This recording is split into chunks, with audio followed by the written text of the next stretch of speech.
Hello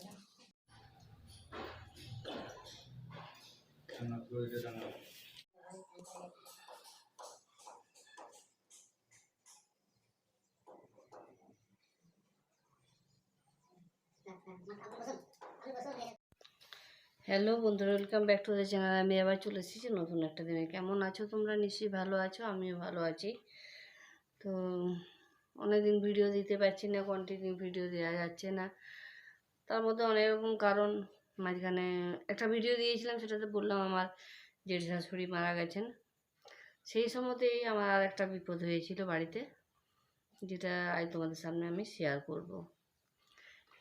আজকের ভিডিওটা হয়তো তাদের ভালো মানে কাজে লাগবে, যাদের বাড়িতে আমার মতো পোষ্য আছে। এই যে আমার জ্যাঙ্গো, এরকম যাদের বাড়িতে এরকম পোষ্য আছে তাদের হয়তো অনেকটাই কাজে লাগবে। আজ 7 দিন হয়ে গেল, মানে 16 তারিখ থেকে জ্যাঙ্গো কোনো খাবার খাচ্ছিল না। আজ হলো 22 তারিখ, 22শে ফেব্রুয়ারি।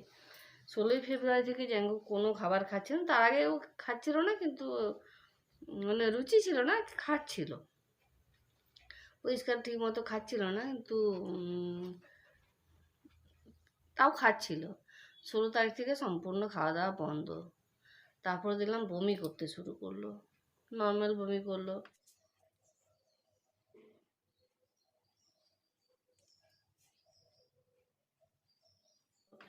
আস্তে আস্তে আস্তে আস্তে মানে সেই দিনই আমি আমার জ্যাঙ্গোকে যে দেখে, মানে জ্যাঙ্গোর যে যার হাত দিয়ে জ্যাঙ্গো এসছে, সে ডাক্তার নয়, কিন্তু ওই ভ্যাকসিন ট্যাকসিন দেয়, তাকে আমি ফোন করলাম যে এরকম জ্যাঙ্গো কিছু খাচ্ছে না, বমি করছে।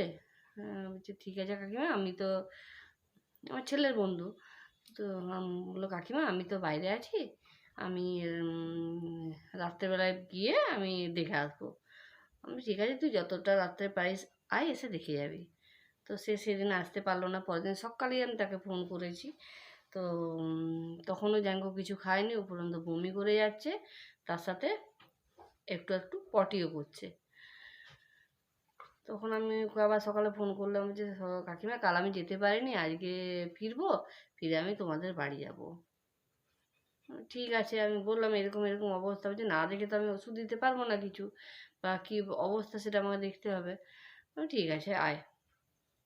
এই করতে করতে দেখছি জ্যাঙ্গোর বমির কালার চেঞ্জ হয়ে যাচ্ছে, পটির কালার চেঞ্জ হয়ে যাচ্ছে। আমি তখন আর থাকতে পারলাম না। আমি এখানে একজন পরিচিত, অনেকেই আছে যাদের বাড়িতে পেট আসে, তাদের সাথে যোগাযোগ করলো আমার ভাইপো। যোগাযোগ করে একজন ডক্টরের সাথে কথা বললো। ডক্টর এলেন, এসে বড় মানে যাদের বাড়িতে পেট আছে তারা হয়তো বুঝতে পারবে রোগটা কী। হ্যাঁ, জ্যাঙ্গোর পার্ভো হয়েছিল।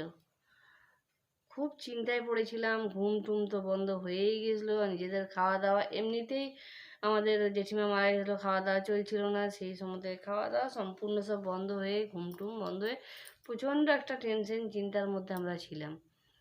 তারপরে ডাক্তারবাবু এলেন, বলেই দিলেন যে এত তাড়াতাড়ি বমি বন্ধ হবে না, বা পটিও বন্ধ হবে না, আস্তে আস্তে বন্ধ হবে। ঠিক আছে, উনি প্রথমে বললেন 3 দিন আমি দেখব, তারপরে যদি যা সিমটম বুঝি 3 দিন দেখবো, যদি না হয় তো 5 দিন দেখতে যাবো। কী হলো বাবা? এই তো এটা না, 5 দিন দেখবো। বসো বসো, কেন বসো বসো। বললাম ঠিক আছে।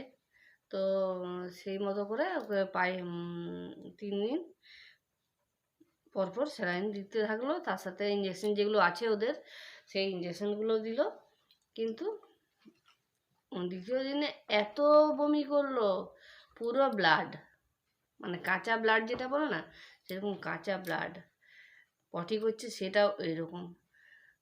আমরা আশা ছেড়েই দিয়েছিলাম যে আর হয়তো আমরা পারলাম না, যে এত কষ্ট করে 1 বছর ধরে 1 বছর 2 মাস হয়ে গেল বড় করলাম, আর হয়তো পারবো না। যেভাবে ওর মানে শরীরটা খারাপের দিকে যাচ্ছিল, তারপরের দিন থেকে ডাক্তারবাবুকে বলার পরে উনি আরও হয়তো ইঞ্জেকশন টিনজেকশন আরও চেঞ্জ করে আজকে 6 দিন হয়ে গেল। কালকে পর্যন্ত স্যালাইন ওর পুরো চলেছে। 6 দিন ডাক্তারবাবু দেখছেন, ওর হয়ে গেল কিন্তু 7 দিন। তো এখনও পর্যন্ত কোনো খাবার ও খায়নি। প্রচণ্ড দুর্বল দুর্বল বলা যাবে না, ও কিন্তু খেলাধুলো সবই করছে। এই 7 দিন কোনো পেটে একটা দানা পড়েনি যার, সেই ছেলেটা কিন্তু এখনও পর্যন্ত খেলাধুলা, হাঁটা চলা, কেউ এলে তাকে তেড়ে নিয়ে যাওয়া, এগুলো করছে। 3-4 দিন শুয়েছিল, উঠতে পারেনি।